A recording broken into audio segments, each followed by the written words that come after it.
Lie down. Lie down.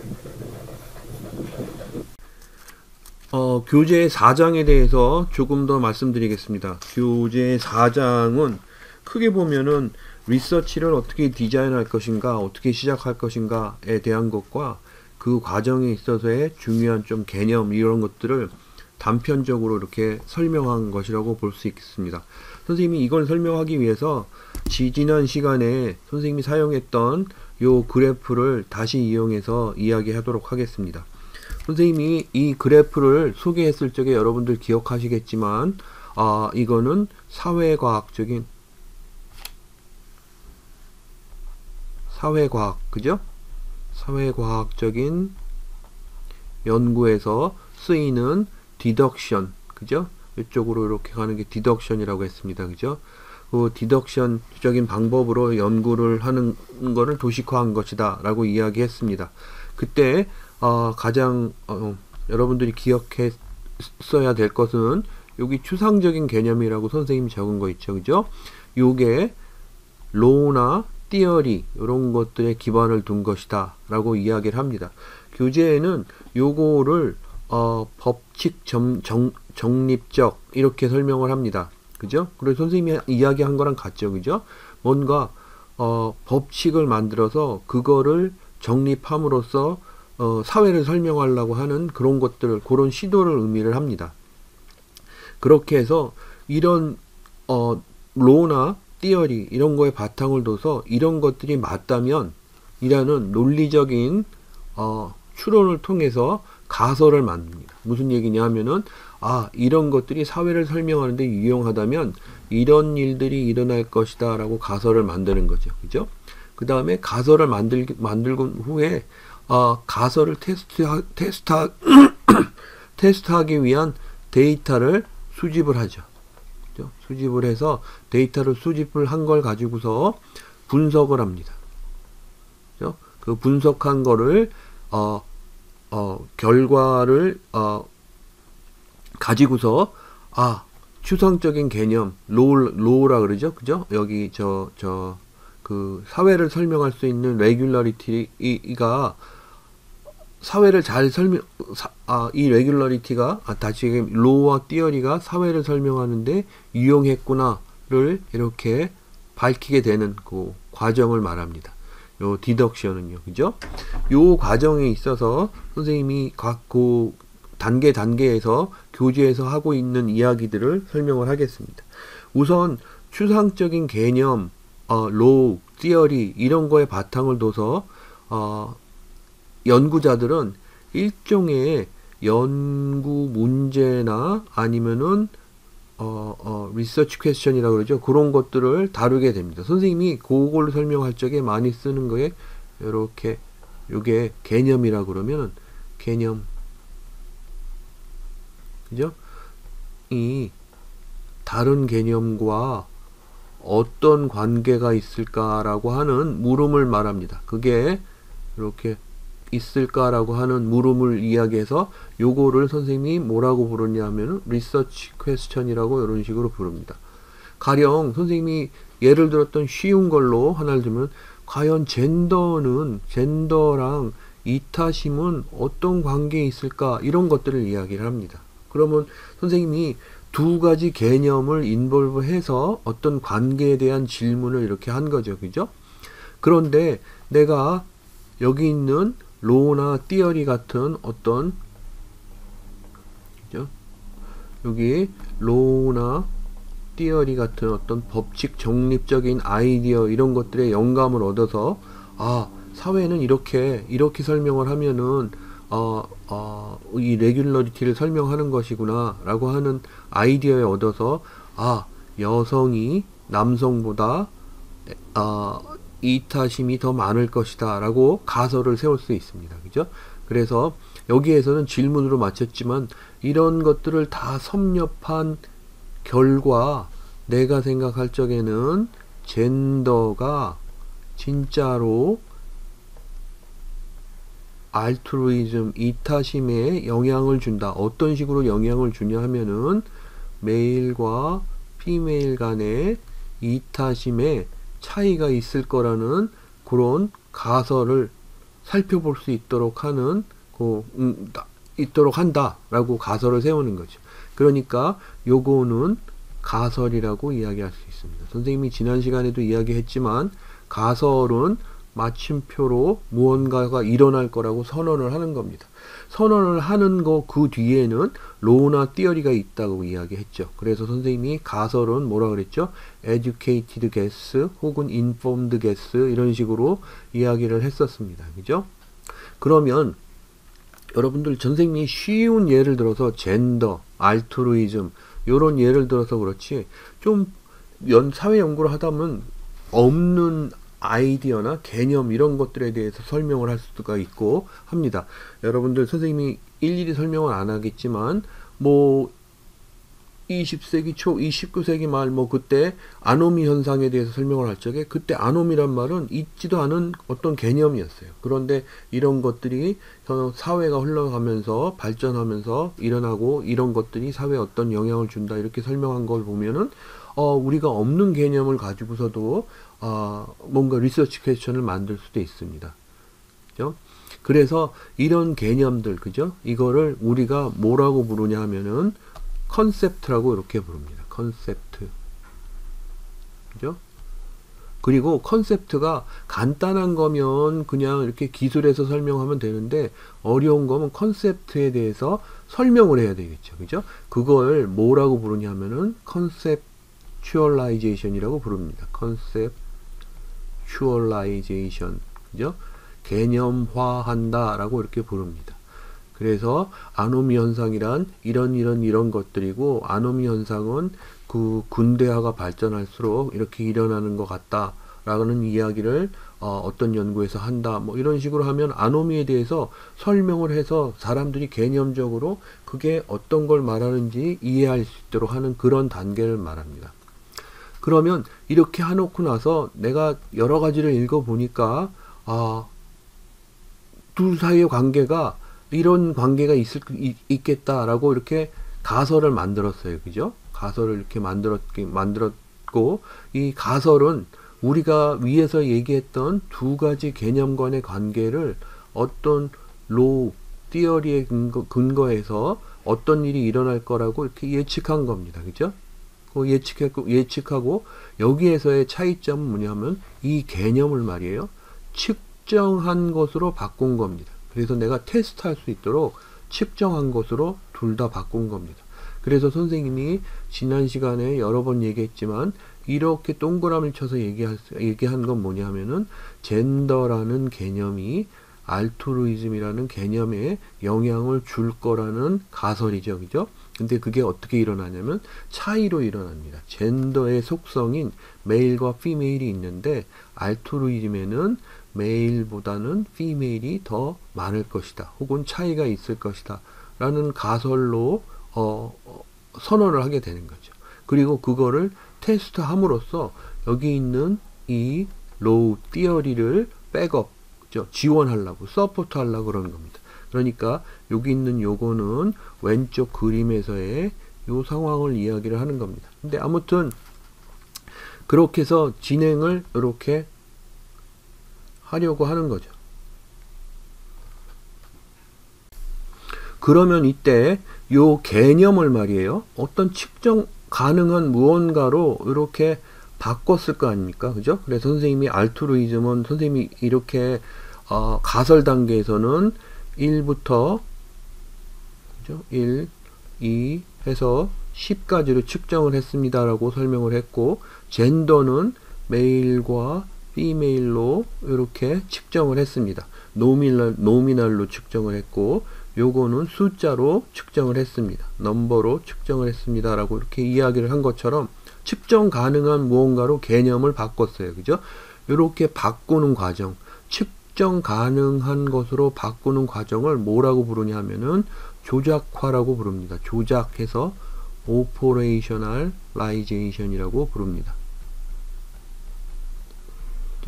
이 조작화를 하는 거는 사람들이 봤을 적에 뭔가 의문이 있어서는 안 됩니다. 내가 알트루이즘을 측정을 하는데 이거 알트루이즘 측정한 게 아닌데 이런 상황이 와서는 안 됩니다. 이런 것들을 여기 교재에는 지금은 안 나오지만 후에 나오겠지만 validity라고 합니다. 그래서 조작화 operationalization에 있어서는 validity가 중요하죠. 그죠? 또 하나는 내가 이렇게 조작화해서 만약에 내가 알고리즘을 측정을 했잖아요. 그죠? 그러면 다른 사람이 나와 똑같은 방법으로 알고리즘 측정하는 방법을 써서 측정하면 나와 같은 결과를 얻어야 돼요. 다시 얘기하면은 내 측정 방법은 reliable 해야 돼요. 그죠? reliability. 이런 것들을 충족을 시켜야 됩니다. 근데 아무튼 이렇게 충족을 하면 조작화가 잘 된 거죠. 그죠? 그래서 조작화된 개념을 선생님이 뭐라고 부른다 그랬죠? 이거는 컨셉트가 아니라 이제는 variable이라고 불러서 변인, 변수 이렇게 부른다고 했습니다. 그죠? 그리고 이 변이는 순서에 따라서, 그죠? 앞에 거는 independent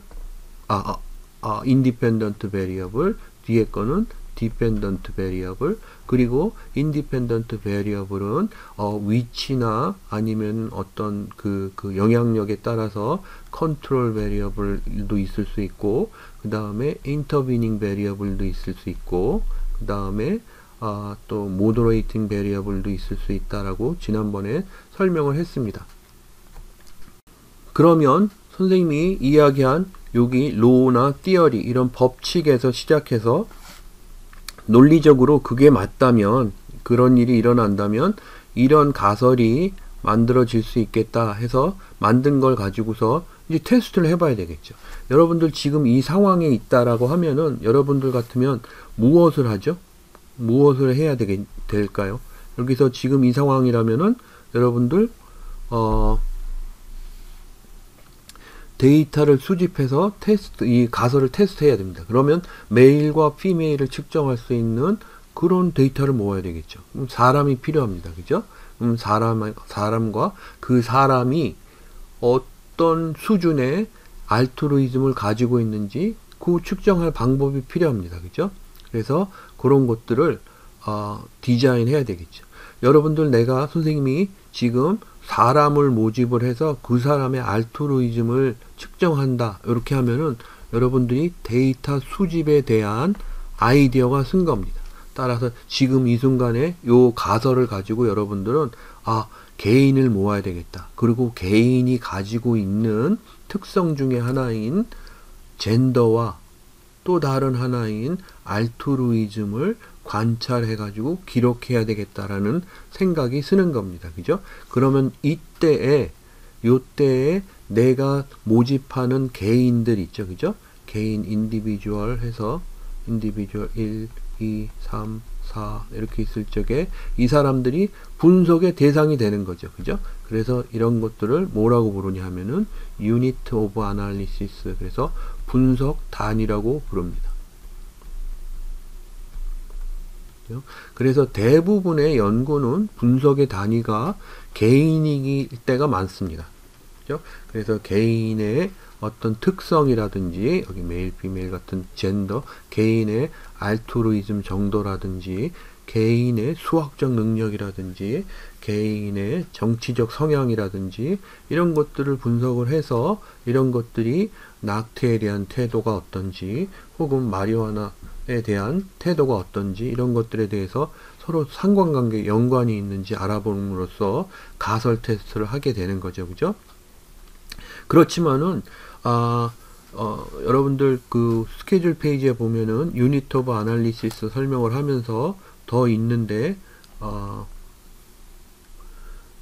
항상 유니트 오브 아날리시스가 이렇게 개인만 있는 것은 아닙니다. 개인이 있을 수도 있고 혹은 그룹이 있을 수도 있습니다. 그죠? 그래서 교재에 나와 있는 것처럼 부부, 그죠? 그래서 고등교육을 받은 부부일수록 낙태에 대한 태도가 조금 더 자유스럽다, 뭐 이렇게 생각을 하게 된다 그러면은 내가 관찰해야 될 것은 그룹이죠. 그룹 중에 부부죠. 그죠?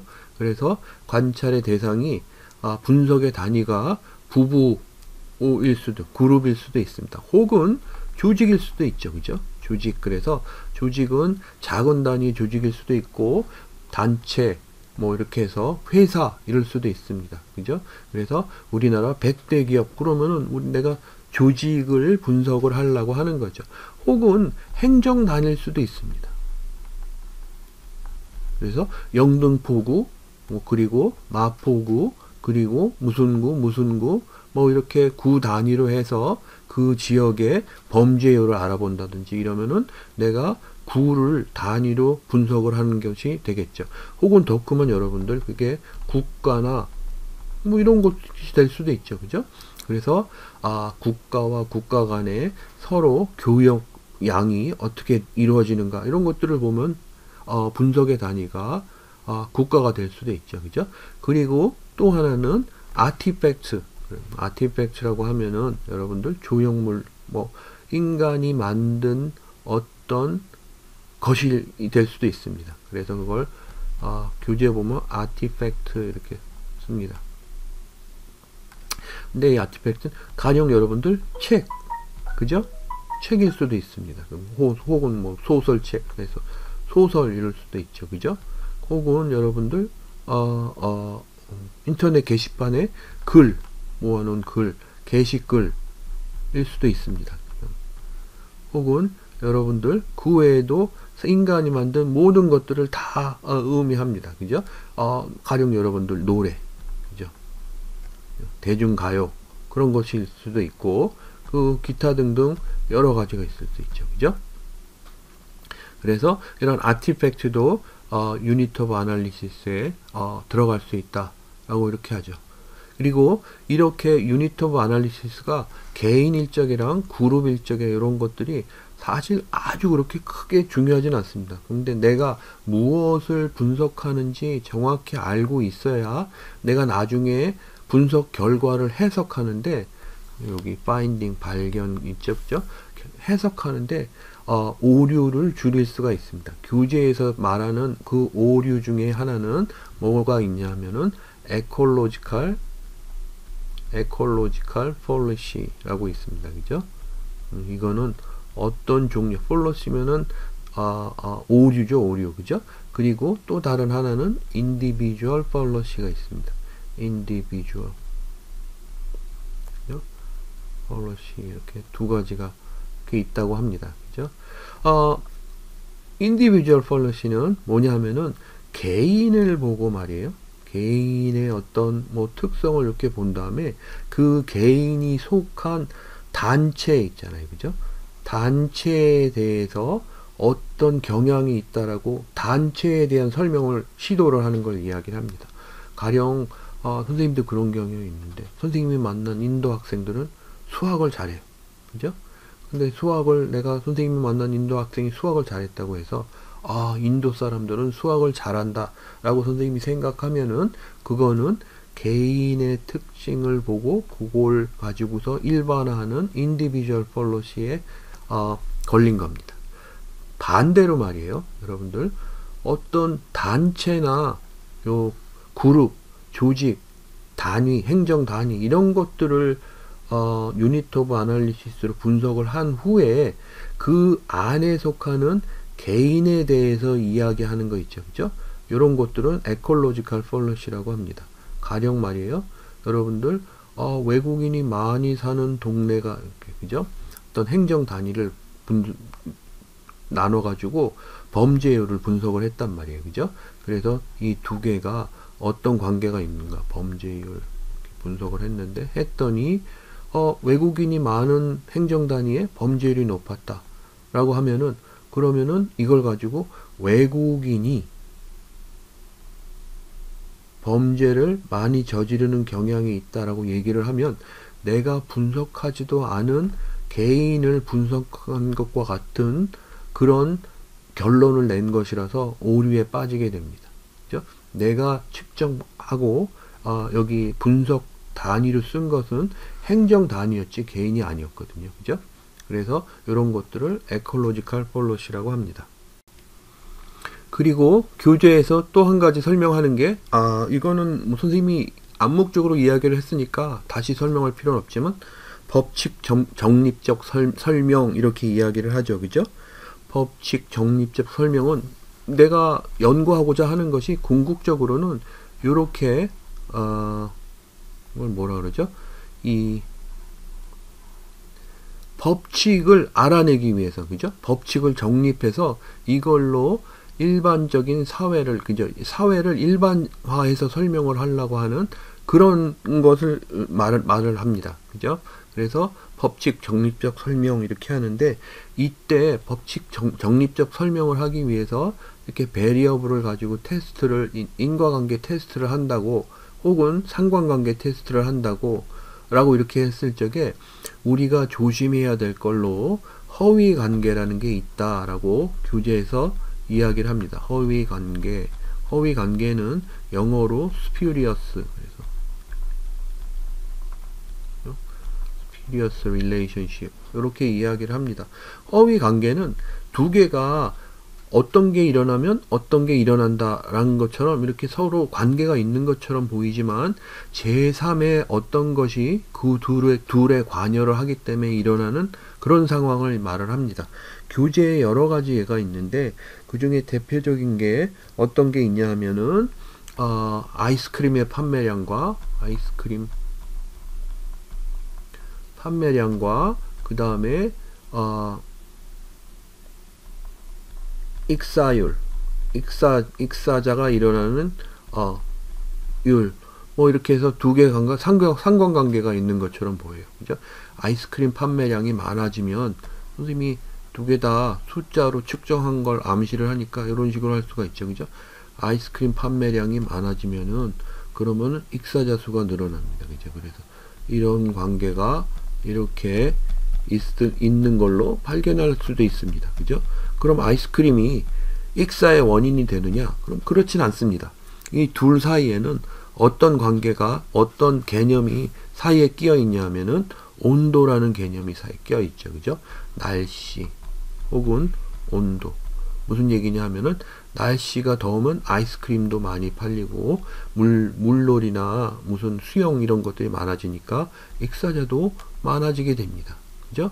그래서 이게 둘 사이에 관여를 이렇게 하기 때문에 그렇지 이 둘 사이에 직접적인 관계가 있는 것은 아니다라는 얘기입니다. 따라서 아이스크림 판매량과 익사율에는 스퓨리어스한 관계가 있다 라고 이렇게 이야기할 수가 있죠. 그죠? 교재의 143페이지에 보시면 이것 말고도 여러 가지 예가 있으니까 읽어보시고 익혀두시기 바랍니다. 교재에서 이야기하는 법칙 정립적이라는 아이디어 이렇게 있을 적에 그 아이디어에 대한 설명 있죠. 그죠? 요거에 대해서 설명을 할 적에 주의해야 될 걸로 어떤 게 있냐면은 인과관계의 정립 이런 이야기가 있습니다. 그런데 교재가 이야기하는 거는 물리학이나 자연과학에서의 인과관계는 가급적이면 로우-라이크, 그죠? 그래서 뭐 예외가 없어야 됩니다. 그런데 사회에서는 꼭 그렇지 않다는 것을 설명을 합니다. 만약에 어떤 여러분들 그 사회에서는 완전한 인간관계란 없다라는 게 첫 번째 아이디어죠. 그죠? 그래서 예외가 언제든지 있을 수 있다라고 그렇게 말을 할 수가 있습니다. 가령 보수주의자와 그 다음에 뭐라 그러죠? 진보주의자 뭐 이렇게 둘을 나눌 수 있는 그룹이 있다라 그러면 이 둘 사이에 마리화나라고 하는 거에 대한 그죠? 합법성의 여부에 대해서 어떻게 생각하는지 그 애티튜드를 알아본다라고 했을 적에 비록 진보층의 사람이 합법성에 더 찬성을 많이 한다라고 이렇게 해도 모든 사람이 그런 건 아닙니다. 그죠? 그러니까 언제든지 우리가 말하는 법칙에는 그죠? 이렇게 보수 진보에 따라서 애티튜드가 어떻게 달라질 거라고 이야기하는 그 법칙에는 예외가 있을 수 있고 그 예외가 법칙을 무너뜨리는 것은 아니다 라고 기억을 해 두시면 되겠습니다. 또 다른 예는 내가 연구하고자 하는 인과관계가 다수가 아닐 수 있습니다. 아주 지극히 소수일 수가 있어요. 그죠? 그래서 편모 혹은 편부에서 자라는 초등학교 학생들이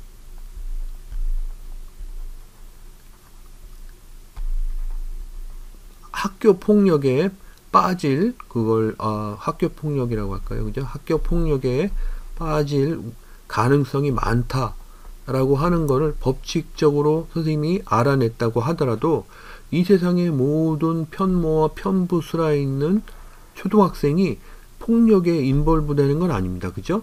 그 일부입니다. 그 일부라고 해도 그것이 법칙일 수 없다라고 이렇게 이야기할 수는 없다는 얘기죠. 그죠?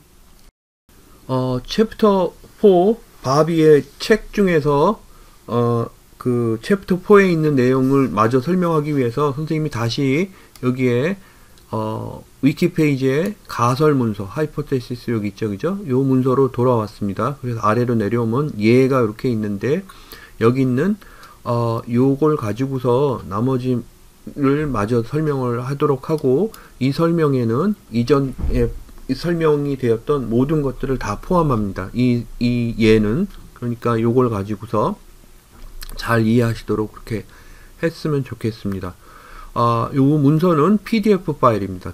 그래서 클릭을 해 보시면은 이렇게 나오는데, 문서의 제목이 뭐죠? 제3자 효과 가설과 침묵의 나선 이론의 연계성, 이렇게 되어 있습니다. 사실 여기에 제3자 효과, 요거는 제3자 효과라는 이론입니다. 그죠? 그리고 여기 침묵의 나선이라는 이론입니다. 그죠? 그리고 이 연구가 의미하는 건 요 두 개의 이론이 서로 연계되어서 사회현상이 일어난다 라고 하는 것에 대한 이야기입니다. 이 이야기는 여기 보면 서지 정보를 이렇게 보시면 한국언론학보에 1998년 겨울호에 출판이 됐습니다. 그죠? 그리고 여기에 보면 109쪽에서 141쪽에 게재가 됐고, 처음 페이지가 109쪽이라고 이렇게 돼 있는 겁니다. 그리고 여기에 제목이 있어서 선생님이 제목을 설명을 해드렸죠. 그죠? 그리고 부제를 보면 여론조사 보도에 대한 제3자 효과와 공개적 의견 표명과의 관계를 중심으로 이렇게 되어 있습니다. 그죠? 그러니까 요 연계성, 두 이론의 연계 관계에 대해서 설명을 하기 위해, 알아보기 위해 여론조사 보도가 있었을 적에 이때 제3자 효과 가설이, 제3자 효과 그 현상이 어떤 식으로 일어나서 공개적 의견 표명과 연관되는가, 이거를 연구했다는 뜻으로 이렇게 하고, 이 글을 쓴 사람은 양승찬이라는 사람입니다. 그래서 첫 번째 들어가는 글 해서 이렇게 나오죠. 그죠? 그리고 여기에 보면은 이 사람이 누군지에 대해서 설명이 이렇게 돼 있고, 들어가는 글에는 소개죠. 그죠? 이 연구가 어떤 것인가 이렇게 소개를 하는데, 간단하게나마 제3자 효과 가설이 있었고, 여기 있죠. 그죠? 그리고 노엘 노이만이라는 학자의 침묵에 나선 이론도 이렇게 있었는데, 두 개 다 정치사항과 관련된 여론 상황에 대한 연구였는데, 어떻다 이렇게 얘기를 하죠. 그죠? 그래서 제3자 연구는 데이비슨이라는 사람에서 시작돼서 어떤 식으로 설명이 되어 왔다 라고 이야기를 하죠. 그죠? 그리고 또 하나는 노엘 노이만이 주장했던 침묵에 나선 이론은 이렇다 라고 하는데, 구체적으로 이렇게 보면은 두 가지가 서로 관련이 있을 만한데, 그거에 대한 연구가 충분치 않아서 내가 연구를 하려고 한다, 이렇게 되어 있죠. 그죠? 그리고 나서 선행 연구에 대해서 이야기를 합니다. 그죠? 이거는 뭐냐 하면은, 여러분들 앞서서 돌아가서 이렇게 보시면은 요 그림 있죠. 그죠? 요 그림에 따라서 여러분들 연구를 하려고 하는데, 연구를 해서 가설을 세우고 테스트를 여기 개념, 여기 뭐죠? 이론이 있고, 이론에 따라서 가설을 세우고 테스트를 하려고 그러는데, 그냥 여러분들 밑도 끝도 없이 내가 사회학 이론에 이런 가설이, 이런 연구가, 이런 이론이 있으니까 이런 가설을 세워야지, 이렇게 하면은 다른 사람이 미리 했을 수도 있고, 그죠? 그렇기 때문에 문제가 될 수 있습니다. 그래서 여러분들 요때 항상 하는 게 요 논리 파트죠. 그죠? 요때 하는 게 뭐냐면은 요런 개념이나 컨셉트, 로우 요런 거랑 관련돼서 어떤 연구가 있어 왔는지에 대한 연구가 그 조사가 있어야 됩니다. 그리고 그 조사를 바탕으로 여러 가지 논리를 써서 이런 연구를 바탕으로 나는 이런 것들이 일어날 거라는 가설을 세우게 되는 거죠. 그게 무엇이냐 하면은 선생님이 여기서 본 선행연구 정리입니다. 그래서 선행연구 정리에 이렇게 보면 이 연구에 두 가지 이론이 인벌브가 되어 있죠. 그죠? 첫 번째, 제3자 효과는 어떻게 연구가 되어 왔는지에 대한 설명이 있습니다. 1983년에 데이비슨이 만든 연구로 알아낸 이론으로 이런 것들이 있다라고 해서 다른 사람들이 어떻게 연구를 해왔다라고 해서 쭉 그것들을 설명하면서 어떤 연구들의 특징이라든지 차이점 이런 것들에 대해서 이야기를 하죠. 그죠? 그렇게 해서 쭉 이야기를 하고 제3자 효과는 그렇게 해서 연구가 있어 왔고 그 다음에 침묵의 나선 이론과 같이 묶어서는 이런 연구가 있어 왔다라고 하는데 물론 충분치 않았다라고 이렇게 이야기를 하는 거죠. 그죠? 그래서 이 연구는 이런 그 두 이론을 합쳐서 이런 연구 문제와 모델을 제시한다 라고 해서 그 연구 모델,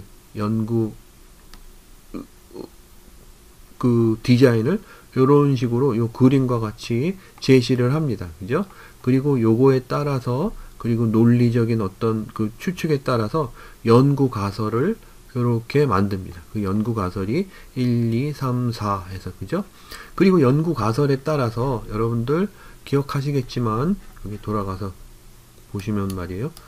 이게 아니라 기억하시겠지만 연구 가설에 따라서 데이터를 수집하고 분석해야 되겠죠. 그죠? 그래서 교재를 보시면은 교재에 그 이야기가 있는 겁니다. 연구 방법, 그래서 내가 이런 가설을 테스트하기 위해서 어떤 일을 해서 어떤 연구 디자인을 해서 연구를 수행했다라고 설명을 하는 거죠. 그죠? 그래서 여기 개요, 그러면 전체적인 개요에 대해서 설명을 하고 그 다음에 주요 변인의 측정, 이거는 선생님이 이전에 설명했던 조작화, 오퍼레이셔널라이제이션과 관련이 있죠. 그죠? 그래서 조작화를 어떻게 했다라고 설명을 쭉 하면서 이때의 조작화한 개념을 선생님이 뭐라고 불렀죠? 변수라고 불렀죠. 그죠? 그래서 여기에 보면 어떤 변인을 어떻게 측정을 했고, 여기 보면 4점 척도로 측정을 했다. 독립 변인은 뭐였다. 종속 변인은 뭐였다. 이런 식으로 설명을 쭉 하죠. 그죠? 그 다음에 그렇게 해서 측정하고 얻은 데이터를 분석했더니 이런 결과가 나왔다. 그래서 결과를 설명과 여기 표 이런 것들을 이용해서 제시를 합니다. 그죠? 그래서 결과가 이렇게 일어났고 그 결과에 여러분들 여기에 있는 이런 것들은 통계 분석 결과죠. 그죠? 그래서 t 값은 얼마였다 이런 거지만 아무튼 지금은 이런 게 중요한 게 아니고 이렇게 해서 결과가 나오고 결과를 가지고서 논의를 하고 논의에 따라서 이런 결론을 내리고 이런 결론을 내리면서 이 연구가 어떤 의미를 갖는다라고 이야기를 함으로써 연구를 마칩니다. 그리고 이 본문에서 사용된 다른 사람의 논문, 인용된 논문 이런 것들을 여기에 나열을 쭉 하죠. 그죠? 그래서 연구를 마치고 마지막에 끝으로 영문으로 된 초록을 수록을 하고 그러니까 논문이 끝나게 됩니다. 여러분들 교재를 읽어보시면 아시겠지만 교재에 챕터 4에 보시면은 연구 계획서라는 그게 있죠. 그죠? 그 연구 계획서를 보면은 선생님이 이 논문에서 논문을 쭉 살펴보면서 언급했던 차례들 있잖아요. 그죠? 그 차례하고 거의 흡사한 순서를 갖습니다. 그래서 여러분들이 연구를 한다 하면 이렇게 요 논문에 있는 절차대로 연구를 진행하고 계획하고 진행한다라고 이해를 하시면 되겠습니다. 그리고 선생님이 이렇게 쭉 적으면서 여기 연구 가설에서 뽑았죠. 그죠? 이 연구 가설은 여러분들이 읽어보고 그리고 이게 이론에 따라서 이런 가설이 나올 수 있겠구나 해서 4개의 가설을 이렇게 냈죠. 그죠?